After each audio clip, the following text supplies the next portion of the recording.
बात करते हैं खबर की। तो रिपोर्ट के मुताबिक अफ़गानिस्तान में तालिबान सरकार को आधिकारिक मान्यता रूस के द्वारा दे दी गई है। इसके बारे में आज हम जानेंगे।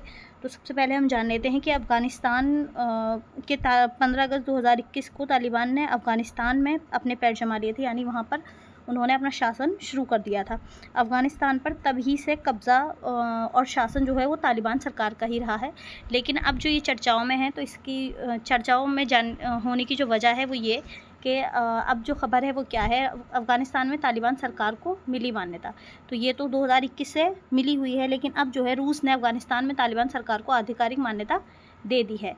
रिपोर्ट के अनुसार रूस ने तालिबान सरकार को आधिकारिक मान्यता दे दी है। अब हम ये चर्चा में जो है वो क्यों है, अगर हम इसके बारे में बात करें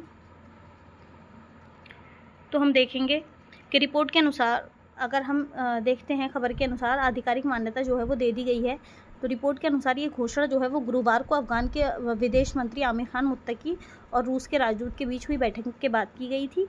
ये आधिकारिक मान्यता की घोषणा जो है वो अफ़गानिस्तान के विदेश मंत्री द्वारा गुरुवार को की गई है।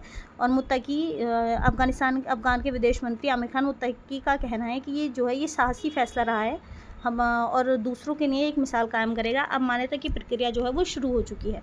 मान्यता की प्रक्रिया जो है वो लिखित तौर पर भी शुरू कर दी गई है। खबर के अनुसार अफ़गानिस्तान में तो तालिबान सरकार का जो है वो शासन और कब्ज़ा रहा ही है, लेकिन आधिकारिक मान्यता देने वाला जो है वो रूस जो है वो पहला देश हुआ है। तालिबान सरकार को जो मान्यता देने वाला देश है, आधिकारिक मान्यता देने वाला देश, वो रूस जो है वो पहला देश हुआ है। अब सवाल जो है वो ये है कि तालिबान जो है वो कौन होते हैं। तालिबान जो है, उनके अनुसार तालिबान खुद को इस्लामिक अमीरात ऑफ अफ़गानिस्तान कहते हैं, यानी इस्लामिक अमीरात कहते हैं वो खुद को, और वो इस्लामिक अमीरात और अफ़गानिस्तान के नाम से भी वो जाने जाते हैं। अब सवाल ये है कि आधिकारिक मान्यता जो है वो क्या होती है।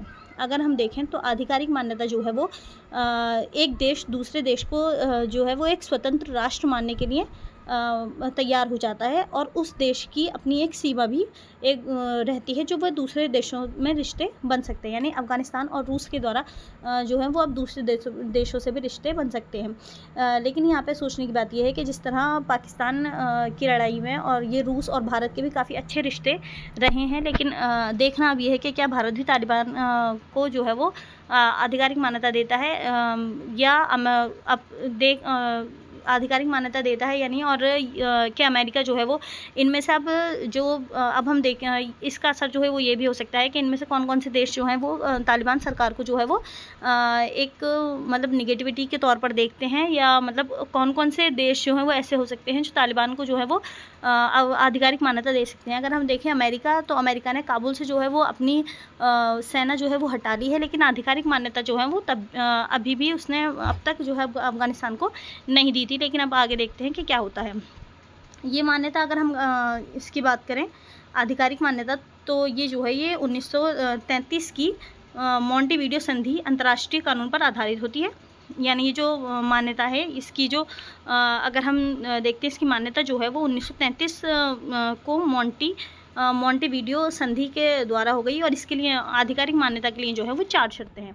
अगर हम बात करें इसकी 4 शर्तें कौन कौन सी हैं, तो सबसे पहले में आती है इसकी अस्थायी आबादी, यानी इसकी जो वहीं की आबादी है, लोकल आबादी जो है वो क्या है। उसके बाद इसके देश की सीमा, सरकार और विदेश के संबंध बनाने की जो क्षमता है वो भी इसी में आएगी।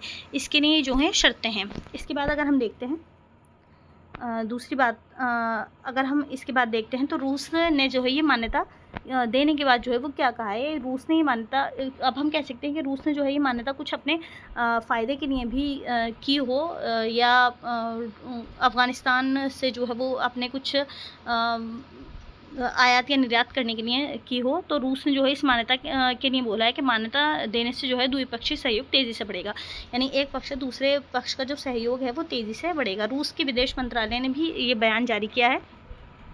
रूस के विदेश मंत्रालय ने भी बयान जारी कर ये बात को स्वीकारा है कि इस्लामी अमीरात की सरकार को मान्यता देने से दोनों के बीच जो है वो द्विपक्षीय सहयोग तेज़ी से बढ़ेगा। रूस के विदेश मंत्री ने भी इस बात की घोषणा कर दी है कि इससे जो है वो हमारा सहयोग जो है वो तेज़ी से बढ़ेगा। इसके साथ साथ हम बताते चलें आपको कि चीन, पाकिस्तान और ईरान जैसे कई देशों ने जो है वो यहाँ तालिबान राजनायकों को तैनात कर रखा है। यानी खुफिया तौर पर तो ऐसा कई बार सुनने में आता है कि पाकिस्तान में जो है वो तालिबान सरकार या तालिबान जो है वो ठहरे हुए हैं, तालिबान को जो है इन्होंने पनाह दी हुई है। लेकिन आधिकारिक मान्यता या लिखित मान्यता के तौर पर अगर हम देखें तो रूस जो है वो ऐसा पहला देश है। तो इसी तरह चीन और पाकिस्तान और ईरान जैसे कई देशों ने जो है वो अपने यहाँ तालिबान के राजनायकों को तैनात कर रखा है, लेकिन अभी तक किसी ने भी तालिबान शासन को आधिकारिक मान्यता नहीं दी थी।